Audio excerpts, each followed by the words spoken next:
Welcome back, everyone. You are listening to the American English Podcast. I'm your host, Lucas, and today we are getting moving. We really are. I'm Sophia, and if you can hear a bit of extra energy in our voices today, it's because episode 99 is all about action. We're moving beyond the books and even beyond the AI. That's right. Today we are introducing the physical drill method. This is how you finally kill that awkward silence and that loading icon in your brain. We've all been there. You know the word, you can see the word in your head, but your mouth just won't move. It's like a disconnect between your brain and your jaw. Exactly. We're going to fix that disconnect by treating English like a sport or a dance. We're going to bypass the mental dictionary and go straight to muscle memory. I love this. And hey, if you're ready to stop being a student and start being a player in the English game, hit that subscribe button right now. Give this video a like to help other players find us. Do it. Join the team.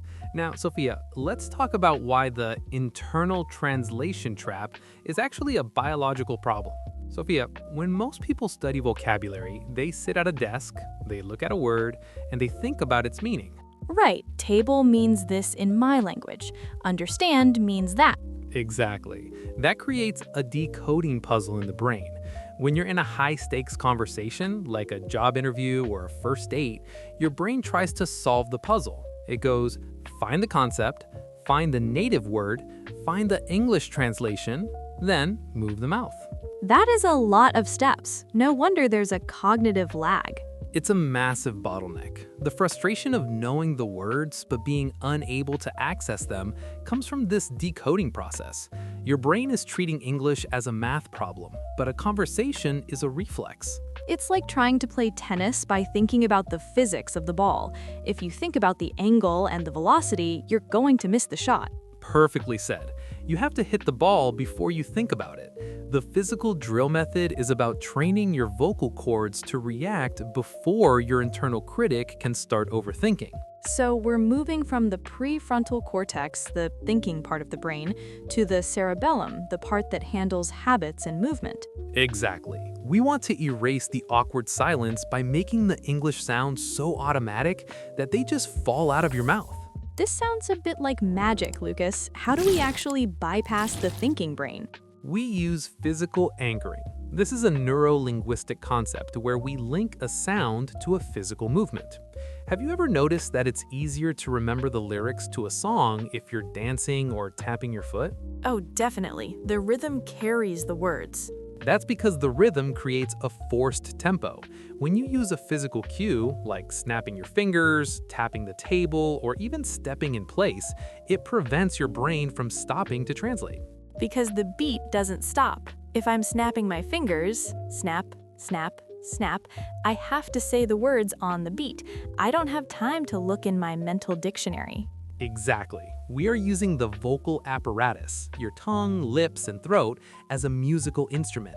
Muscle memory in the vocal apparatus is much more reliable under pressure than mental recall. I've noticed that when I'm nervous, I forget facts, but I don't forget how to walk or how to tie my shoes.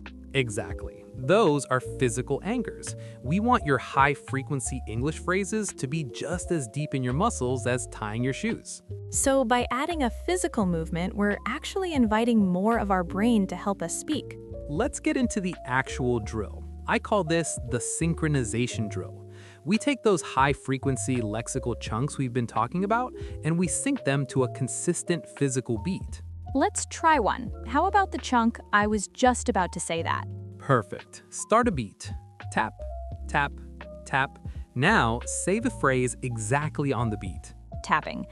I was just about to say that. Now, increase the speed. No stopping to think, just follow the hand. Tapping. I was just about to say that. Great. Now we use reflex triggers. I will give you a prompt and you have to respond with a chunk in under half a second. Don't think, just react to my voice. Okay, I'm ready. What do you think about the movie? Instant reaction. To be honest, it was okay. Can you help me with this? Instant reaction. I'd be happy to help. See, you didn't have time to choose the words. You just fired the chunk because we've drilled the reflex. It feels like my mouth is a response machine. I'm not translating, I'm just reacting in English. That's the goal. We use a graduated speed increase. We start slow to get the mouth shapes right, and then we go faster and faster until the brain breaks and the muscles take over. One thing I noticed during these drills is that I stop saying and Why is that? Because is a thinking sound. It's what happens when your mouth is waiting for your brain to translate. But in our drills, we replace with rhythmic breath. Rhythmic breath. Yes. Instead of pausing with a sound, you use a quick, controlled breath to link your vowel connections. You maintain the flow even if you haven't started the next word yet. It makes the English sound so much more American. Americans love to connect their vowels. I'm on it. It's up to you. Exactly. In this drill, we practice those vowel bridges physically.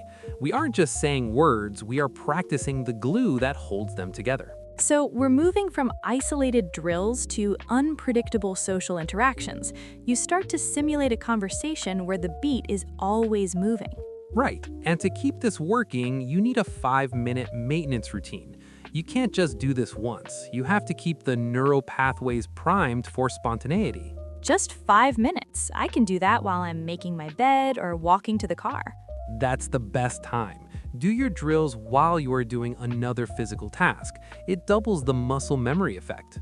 Okay, Lucas, I've been snapping my fingers and tapping my feet at home, but I can't do that in a business meeting. My boss will think I'm crazy. You're right. You have to move the rhythm inside. How do you do that? You keep a secret rhythm. You can tap your toe inside your shoe, or you can gently press your thumb against your index finger. No one can see it, but it keeps your brain in the flow state. Oh, that's clever. It's like a secret engine running in the background. It keeps me on the English station so I don't drift back to my native language. Exactly. It works in high-pressure scenarios like interviews too. If you feel yourself starting to panic or translate, just start that tiny secret physical beat. It'll bring your English back to the surface. I want to set a 30-day physical confidence challenge for our listeners. Tell them, Sophia. For the next 30 days, choose 3 response chunks every morning, drill them with a physical beat for 5 minutes, then at least once during the day, use one of them in a real conversation while keeping your secret rhythm. Track your hesitation time. You'll notice that on day 1, it might take you 2 seconds to respond. By day 30, you'll be responding in under half a second. Your verbal confidence is going to skyrocket because you'll know that your mouth is ready to fire, even if your brain is nervous. We are so close to the end of our series, everyone. Episode 99 is a huge step towards the new you. Don't be afraid to look a little silly during your drills at home. Every snap of your fingers is a step towards fluency. You aren't just learning a language, you are training your body. You are an athlete of English. We are so proud of the progress you've made. If you're starting the 30-day challenge, tell us in the comments, what's your secret rhythm going to be? I'm a toe tapper myself. I'm a finger presser. Thank you for being with us today. Don't forget to like and subscribe for our big finale, episode 100. It's going to be the best one yet. Keep moving, keep drilling, and keep speaking. You've got this. Bye, everyone. Goodbye.